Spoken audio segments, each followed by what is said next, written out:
Hi friends, welcome to Mahalakshmi saris. ఈ రోజు నేను మీకు చూపిస్తున్న ఐటెం వచ్చేసి మంచి స్పేస్ సిల్క్ శారీస్ అండి. ఇవి వచ్చేసి ఫ్యాబ్రిక్ చూడండి, చాలా చాలా బాగుంటుంది. షైనీగా, లైట్ వెయిట్, ట్రెండీగా, పార్టీస్కి అసలు సూపర్గా ఉంటుందండి. బార్డర్ కూడా మీరు చూస్తే కనుక మంచి స్కాలప్ బార్డర్తో స్వరోస్కి స్టోన్ వర్క్తో బ్యూటిఫుల్గా ఇచ్చాడండి. బటర్ఫ్లైస్ అంతా కూడా శారీ మొత్తం ఇట్లా ప్లెయిన్ ఉంటుంది. షైనీ లైట్ క్రష్ ఉంటుంది.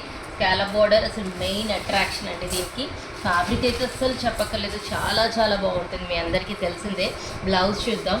బ్లౌజ్ వచ్చేసి ఇలా వచ్చింది, శారీ కలర్తోనే ఇలా హ్యాండ్స్కి ఇచ్చేసారనమాట. చాలా బాగుంది కదా. నేను మీకు దీంట్లో ఇప్పుడు కలర్స్ చూపిస్తాను. కలర్స్ అయితే ఇంకా సూపర్ అనమాట. చూడండి, మంచి పేస్టల్ షేడ్స్తో చాలా చాలా హైలైట్గా ఉంటాయన్నమాట. డార్క్ షేడ్స్ ఒక 3 ఇచ్చారు, లైట్ పేస్టల్ షేడ్స్ ఒక 3 ఇచ్చారు. సెట్ అయితే మంచి కలర్ఫుల్గా ఉందన్నమాట. ఎవరికి కావాల్సిన కలర్స్ వాళ్ళు తీసుకోవచ్చు. So hurry up my dear friends, bye.